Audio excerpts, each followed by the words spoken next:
তার মানে 170 পিক্সেল। এটা দিয়ে আমি ওকে করব। ওকে করার পর এখানে হয়ে গেলে দেখবেন আপনি ফাইল সেভ অ্যাজ করে জেপিইজি ফরম্যাট নেবেন। এটাকে সেভ করে নেবেন ডেস্কটপে।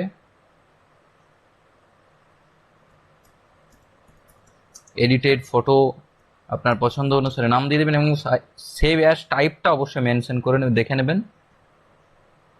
আমার ফটো হয়ে গেল। Now same process will repeat with this signature. সিগনেচারটাও আমরা রাইট ক্লিক করে ওপেন উইথ পেন্ট অপশানে সিলেক্ট করব।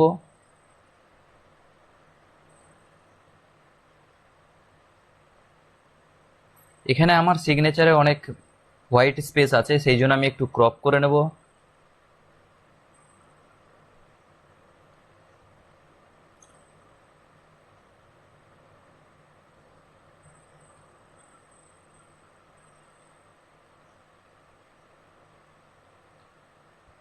ক্রপ হয়ে গেছে। ক্রপ হয়ে যাওয়ার পর আমি রিসাইজ অপশানে যাব। আবার এগেন পিক্সেল সিলেক্ট করব। এইটা মেনটেন অ্যাসপেক্ট রেশিও, এটাকে আনটিক করে দেবো।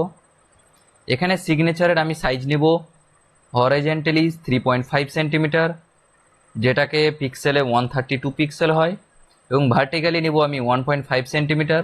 1.5 সেন্টিমিটারকে 57 পিক্সেলে নেব। তারপর আমি ওকে করে এটাকেও সেভ করে নেব। একইভাবে এখানেও সেভ অ্যাজ জেপিইজি ফরম্যাটটা নেব।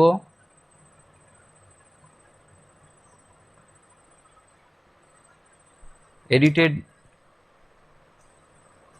বলে এখানে সেভ করে নিলাম। এখানে সেভ করলে আমি একটা নতুন উইন্ডো ওপেন করব। নতুন উইন্ডো ওপেন করার পর আমি এরকম করে একটু বড় করে নেব সাইজটা।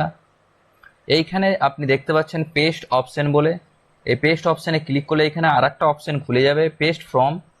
পেস্ট ফ্রম খুললে ওপেন করলে আপনি আপনার যেখানে আপনি আগে এডিটেড ফটো সেভ করবেন সেইখান থেকে ফটোটা চুজ করবেন। ফটোটা চুজ করা হয়ে গেলে আপনি এখানে ড্র্যাগ করে এই বক্সের মধ্যে আপনি দিয়ে দেবেন এটাকে, ফটোটাকে। রিসাইজটা ঠিকমতো করে নেবেন। রিসাইজ হয়ে গেলে আবার পেস্ট ফ্রম অপশানে যাবেন, সেম একইভাবে সিগনেচারটাও সিলেক্ট করে সিগনেচারটাও এখানে সিলেক্ট করেন, এখানে নিয়ে চলে আসবেন। ফটোর নিচে এরম করে সিলেক্ট করে নেবেন।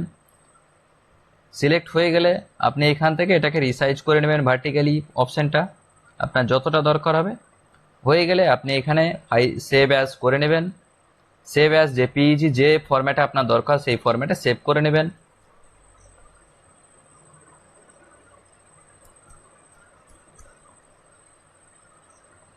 কম্বাইন ফটো হিসেবে আপনার সেভ হয়ে গেল। আপনি এবার সেভ করার পর আপনি দেখতেই পাচ্ছেন এখানে আমাদের কম্বাইন ফটো সেভ হয়ে গেছে এবং সাইজটাও 15 কেবি আছে। যদি আপনার আরও সাইজ কম হয় দরকার হয় তাহলে আপনি সেটাকে কম্প্রেশন করে নেবেন। আশা করছি এই 15 কেবিটা সব এক্সামের যে ফটো সাইজ রিকোয়ারমেন্ট হয় সেটাকে ফুলফিল করবে। তো অবশ্যই ভালো লাগলে কমেন্ট করবেন, শেয়ার করবেন, সাবস্ক্রাইব করবেন। Thank you.